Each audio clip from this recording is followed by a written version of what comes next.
Good morning to all. जैसे कि आज संडे है तो कोशिश करिए मैंने कि जितनी भी इंफॉर्मेटिव वीडियोस मैं बनाना चाहता हूँ मैं आज पे बनाऊँ और धीरे धीरे करके उसको अपलोड करूँ, जिससे जिसको भी जो इन्फॉर्मेशन चाहिए वो उसको मिले। तो आज का जो मैंने टॉपिक रखा है वो है मेरा 8th पे कमीशन। मैं सेंट्रल गवर्नमेंट एम्प्लॉइज़ हूँ। ऐसे ही काफ़ी सारे कुछ स्टेट में है, कोई सेंटर में है, और तो जो और अभी बच्चे जो तैयारी कर रहे हैं वे भी इस वर्ड को काफ़ी सारा सुनते हैं कि ये 8th पे कमीशन क्या है। तो उसको हम समझते हैं थोड़ा सा, ठीक है। बहुत आसान से हम समझने वाले हैं, बिना किसी टेम्पलेट वगैरह, कोई जादुई चीज़ नहीं होने वाली। मैं सिंपल बोल लूँगा और आपने चीज़ें सुननी। सबसे पहली बात, ये वर्ड कब आया? 16 जनवरी को जो हमारे माननीय यूनियन मिनिस्टर हैं रेलवे के, सभी जानते हैं, अश्वनी वैष्णव, एक आईएएस ऑफिसर भी हैं, उन्होंने घोषणा करी। घोषणा नहीं कह सकते, उन्होंने सबसे पहले इसके बारे में जिक्र करा कि हम 8th पे कमीशन के लिए हम तैयार हैं और आगे हम इसके ऊपर काम कर रहे हैं। 16 जनवरी की ये बात थी। अब बात है कि 8th पे कमीशन, अब ये 8th पे कमीशन है तो 7th भी होगा, 6th भी होगा, 5th भी होगा, ऐसे करके होगा जी। इसको समझते हैं, ये पे कमीशन है क्या। जितने भी सेंट्रल गवर्नमेंट एम्प्लॉइज हैं, जैसे 36 लाख है, जितने उससे ज़्यादा पेंशनर्स भी हैं, तो जब ये काम कर रहे हैं तो सरकार को इनको सैलरी देनी पड़ेगी। अब अगर कोई व्यक्ति 2000 या 2000 ईयर में, सोचो उसकी पोस्टिंग है और उस टाइम उसकी सैलरी 20,000 थी, तो क्या वो 20,000 सैलरी के साथ ही 2025 में काम कर पाएगा? जो कि बिल्कुल मुश्किल है और बिल्कुल नहीं है। आजकल 20,000 में तो शॉपिंग एक साथ हो जाती है, और उस टाइम 20,000 एक बहुत ज़्यादा बड़ी वैल्यू होती थी, जिसके अंदर आप काफ़ी बड़ी महंगी चीज़ें भी खरीद सकते थे।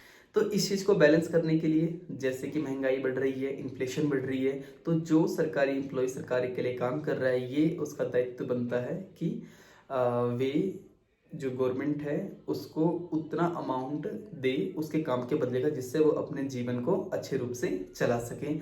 और इसी चीज़ को, सैलरी को ही बढ़ाने को, इन्फ्लेशन के साथ चलने को ही पे कमीशन का नाम दिया जाता है, या फिर उनको पे कमीशन के हिसाब से बढ़ाया जाता है। कहने का मतलब 7th पे कमीशन में जो सैलरी है उस पर्टिकुलर कलर की वो कम है, और 8th पे वो क्या हो जाएगी? ज़्यादा हो जाएगी।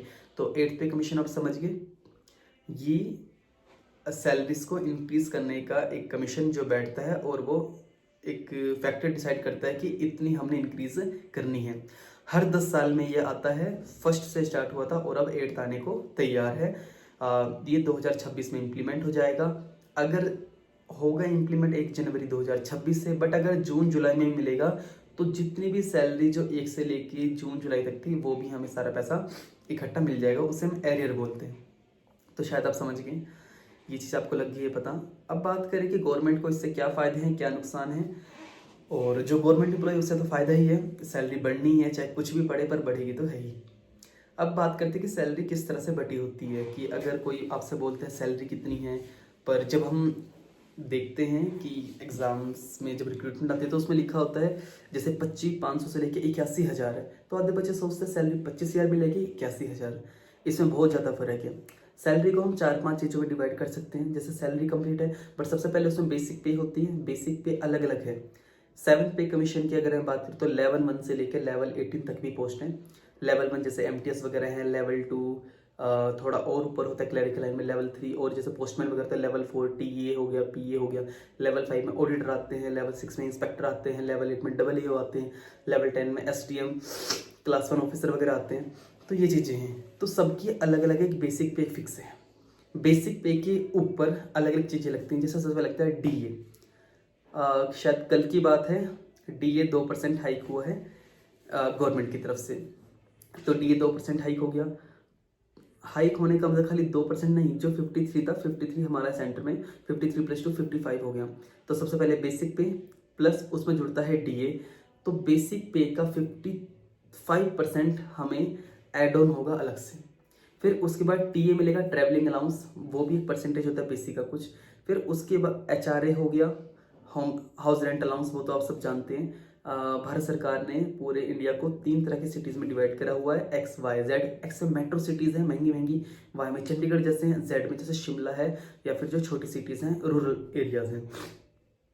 जो एक्स में रहेंगे उनको एचआरए बेसिक का 30% मिलता है, वाई वालों को 20%, और हम जेड वालों को कितना मिलता है? खाली 10%। तो बेसिक पे समझ आ गया, डीए समझ आ गया। जो महंगाई भत्ता हर 6 महीने में बढ़ता है, 3%, 4%, इस बार 2% ही बढ़ा है। ट्रैवलिंग अलाउंस एक रफली होता है आने जाने का, क्या है बस एक है कुछ एक जितने 2500-2800 अलग अलग पोस्ट के हिसाब से। फिर ट्रैवलिंग अलाउंस आप समझ गए जो आने जाने का। हाउस रेंट अलाउंस आप समझ गए 10, 20 और 30% का हिसाब है बेसिक पे का अलग अलग कैटेगरीज का।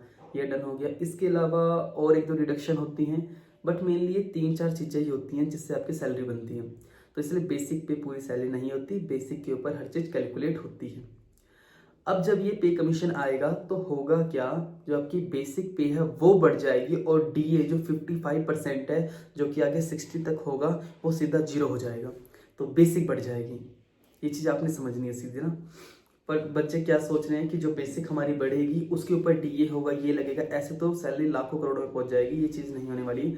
बेसिक बढ़ेगी, डीए 0 हो जाएगा 55% से, इसलिए सैलरी में इजाफा जो होगा 7-8 हज़ार या समथिंग अलग अलग पोस्टों पे इतना ही होगा, 10-12 हज़ार। एकदम से दुगनी सैलरी किसी की नहीं हो रही है, ये बिल्कुल अफवाह फैला रहे हैं कि सैलरी डबल होने वाली है। सैलरी डबल नहीं होगी, ये चीज़ आपका आगे समझ।